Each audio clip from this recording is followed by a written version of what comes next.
to the outside. Hodge and Barboza have really settled down nicely here in game 2, both more effective with their swings.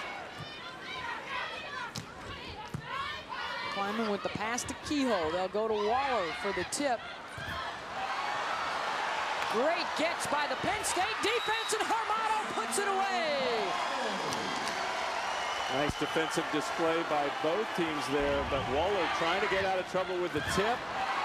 And just saved nicely there by DeRico. Glass practically sliding underneath to the other side of the net on the second touch. And it's a 3-point advantage now for the Nittany Lions. And remember, Akinradawo is out right now. When Gerard comes, she doesn't draw as much attention from the other blockers. Wilson or Hormato in that case can go release and set up a better block on Barboza on the outside. Just like in game 1, Penn State makes a move with Feluca out of the match. And a timeout call by John Dunning with the Nittany Lions in front.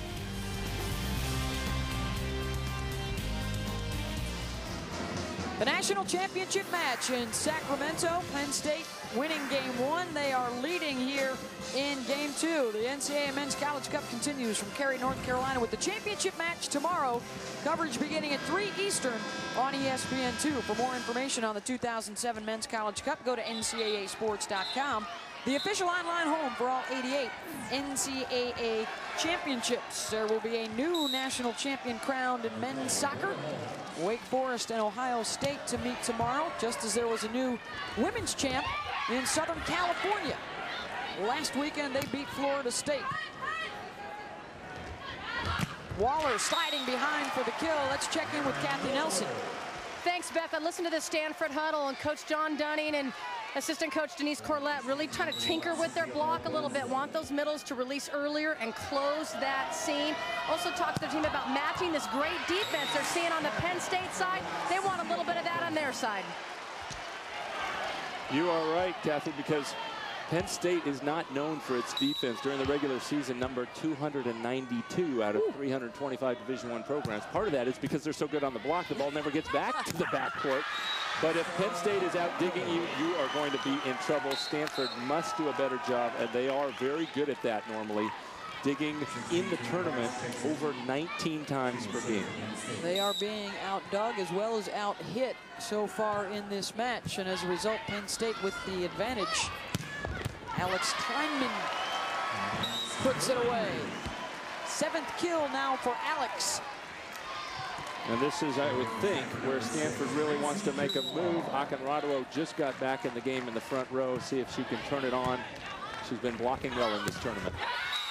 Armato tools the solo block. Point Penn State. And the key word there is solo. When you have a one-on-one situation, the hitter should win that most of the time.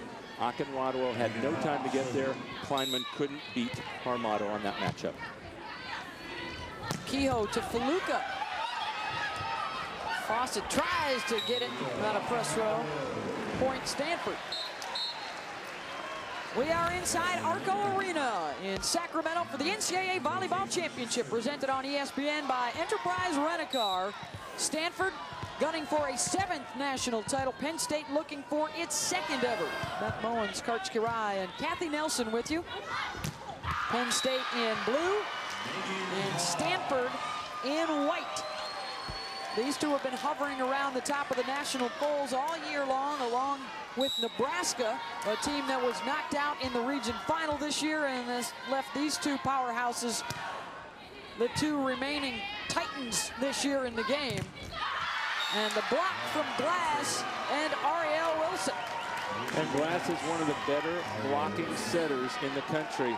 Tough matchup there. Kleinman decided to hit it back down the line, but Glass puts up a really good block. Kehoe looks to Kleinman, no chance that time for Glass.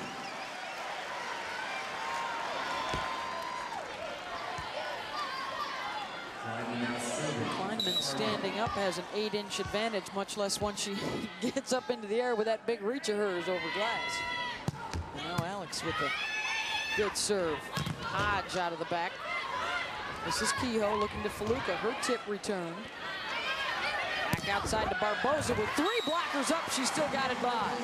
And she is being more aggressive throughout this second game. Now only down by 2. She is a much better attacker, Barboza is, when she swings high and hard off that block. More effective there. Pulled her hitting percentage way up this game. Just 1 kill in the first game, 6 of them here in the second. Wilson isolated again, sliding over.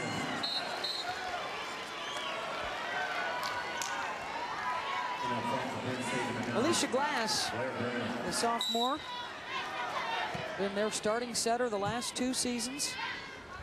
Akinrado is blocked. Faluka, the National Player of the Year, is going to get another attempt and makes good. She got stopped the first time, so she made a smart adjustment that second time by taking a little off it for her 9th kill. They were expecting her to bring the heat a second time, and it just went between the arms. Will not return to Stanford in the spring. Instead, will train with the U.S. Olympic national team, rather, in hopes of making the Olympic team for Beijing, and then would come back to Stanford if she does make that club next fall to continue her studies. Boy, how does she improve on this year, hitting over 500, but going to the Olympics, if she does, that would be a great international experience for her. She would come back, I think, and be even better. She is just a 1/100th of a percentage point away from the NCAA single season hitting percentage record. She will probably finish her career as the best hitter ever in the college game. And keep in mind, even if she doesn't get that record, doing it against so many of the best teams in the country is an amazing feat. Free ball for Penn State. Glass looks to Hodge. Gabby Ailes digs it up. The freshman walk on, but then the Penn State block meets Kleinman coming out of the back. Well, Kleinman coming down the middle there has 2 choices to go to either sideline. She goes to the one where Hodge is camped out. Watch, Hodge gets in there, helps out Wilson. They can form a better block. Needed to turn it back toward the other sideline.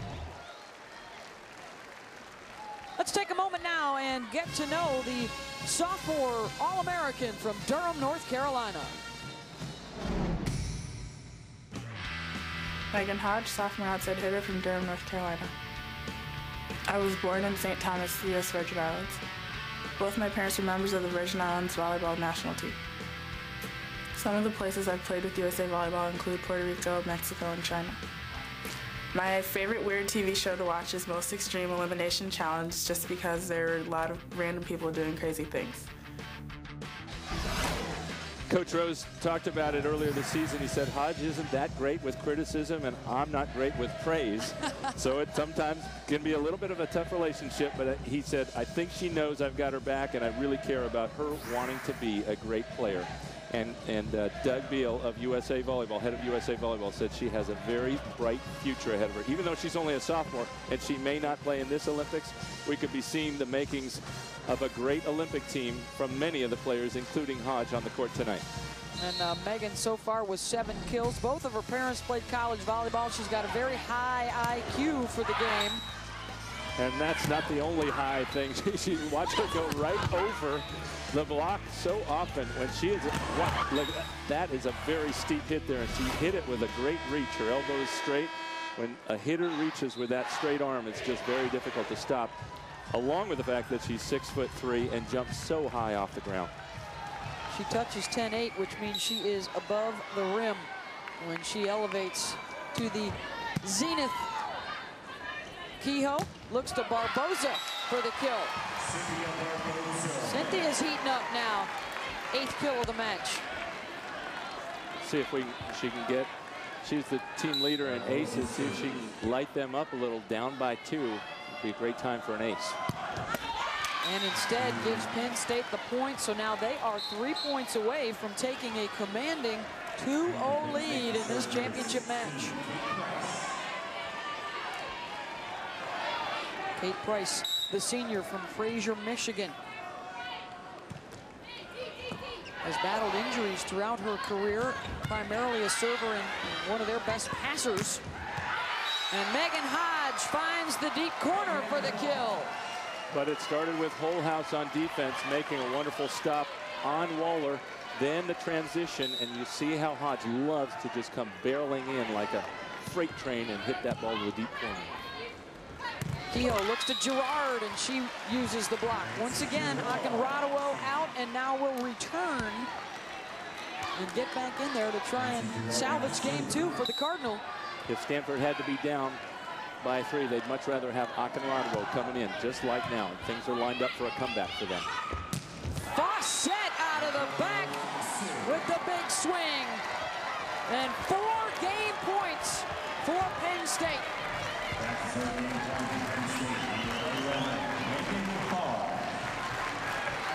Megan Hodge to serve. Brings a dandy, and then Penn State caught flat-footed. What a great serve and a wasted play.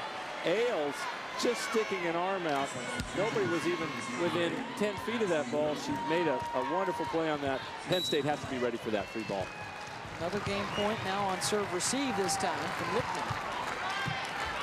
Hodge the pass to Glass. They're going to go to Fawcett. Dug up by Stanford.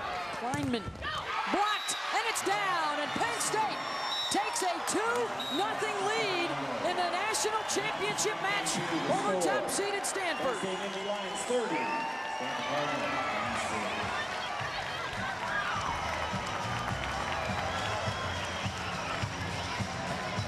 Penn State on top 2-zip. They still have not dropped a game this entire NCAA tournament. That's 17 in a row. And Stanford has not been down 0-2 all season. And then 30-26 in favor of Penn State. And Stanford coach John Dunning is now with Kathy Nelson. Thanks, Beth. Coach Dunning, you're obviously in a tough spot, down 0-2 to a very good Penn State team. What did you talk to your team about during the break? Well, you know, it seems like maybe we came out a little bit tentative for some reason. I don't understand. I know they're all excited. We have to raise our level of play. I mean, Penn State's playing great. We have to pass and serve to start with, and then just be aggressive and go for it. Well, you did tip a lot of balls in games 1 and 2, so is that aggressiveness going to be a key to you guys getting back into this match? I think it has to be. We have to make them work harder than that. They're doing a great job defensively, and we have to change something up. Otherwise, they're just going to keep digging balls. Well, good luck to you in the next one, and thank you. Send it back to you guys. Thank you, Kathy. Here is our Coke Zero game track so far tonight. And the numbers look like this. You know, hitting .397 against this great Stanford team, wow, that is trouble. And like you see at the bottom there, the +7 points with Feluca Akinradowo out of the game. Akinradowo, as we expected here in game 3, starting in left front. Stanford wants to get her the most opportunities. You get that by starting her in the front row, and then she'll be able to help her team out more, just like they started her in game 5 against USC, that critical 5th game semifinal match. And it's not an injury situation, it's simply the rotation. When she's in the back row, she goes over to the bench. The hitting numbers continue to be through the roof for Harmato and Akinradowo so far. Penn State in blue wins this game, they win the championship. Stanford in white, they've got to win 3 straight to take home the title, and Penn State, the aggressor. And this is where it's a little trouble for Stanford. They have Akinradowo in the front row. They get her the ball, but it's not quite where she needs it. Can't get good lumber on that one, and Penn State comes up with it. Kehoe, long way to go for that one. Tough set. Glass over on 2 for the kill. That's the 3rd time she's done that in the match. And it starts with Stanford not controlling the serve and taking care of the ball. That first pass goes over the net, and so Stanford again can't get the ball to Akinradowo. Kehoe sets Waller sliding behind for the kill. Trying to bring a little more emotion on the Stanford side of the net. Waller checks out Cassidy Lichtman on to serve, the freshman from Poway, California. One of just a handful of California natives on both these rosters. They have representation from all over the country. And it seems as though there's more spread in the country in terms of All-Americans, too. Only 6 of the top 36, the first, second, and third teams from California. Florida well represented, Michigan with 3 each. It's getting more and more spread out.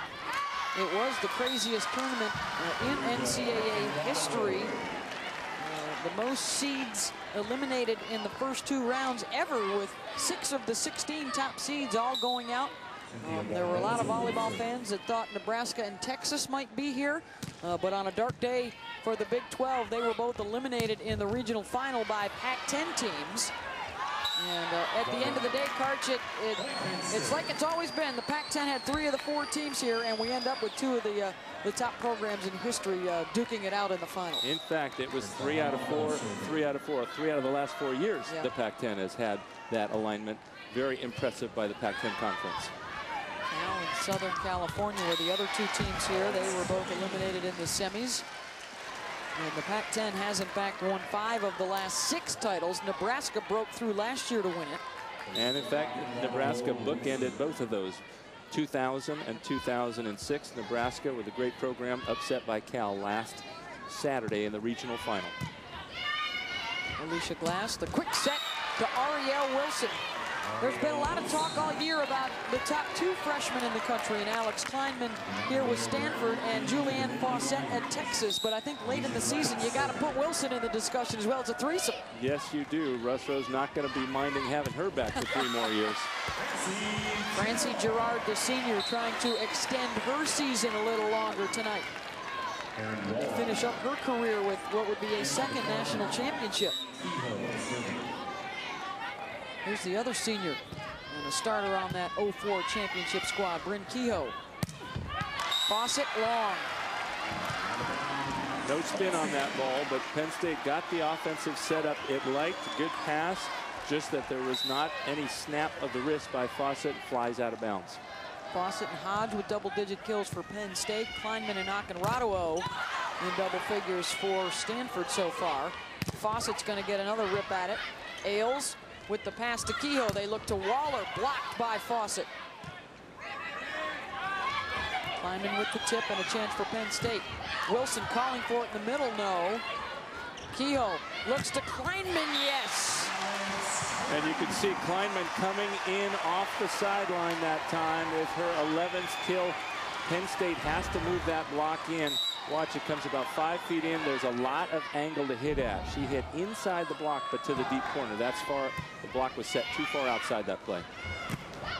Wilson had the right angle to go deep into the corner. Wilson's been having a great NCAA championship round. That was her 9th kill. She was already hitting over 500 before those last 2 kills. Really done a nice job in some pressure situations as a freshman for Penn State. Arielle Wilson, just the 2nd freshman ever to lead the Big Ten Conference in blocks. Gets another one there. And you've got to give an assist to the senior whose starting job she took earlier in the year. That's Melissa Walbridge, a former All-American herself, has been a tremendous mentor for Arielle Wilson, to the point where they'll watch a lot of tape together, and Walbridge will help out Wilson with the scouting reports, and they have worked well together. And it was against this Stanford team that the switch was made, and Wilson got her first start. I think Coach Rose said, my wife would say, what are you doing? We've got this great player. You're playing such a young one. Well, it's pulling an All-American, and look how it's worked out. Boy, a lot of credit goes to Melissa, the senior from Yardley, PA, for really keeping her head in there and being a good leader for this team. Stanford thought they had the point, and now they can celebrate. Stanford so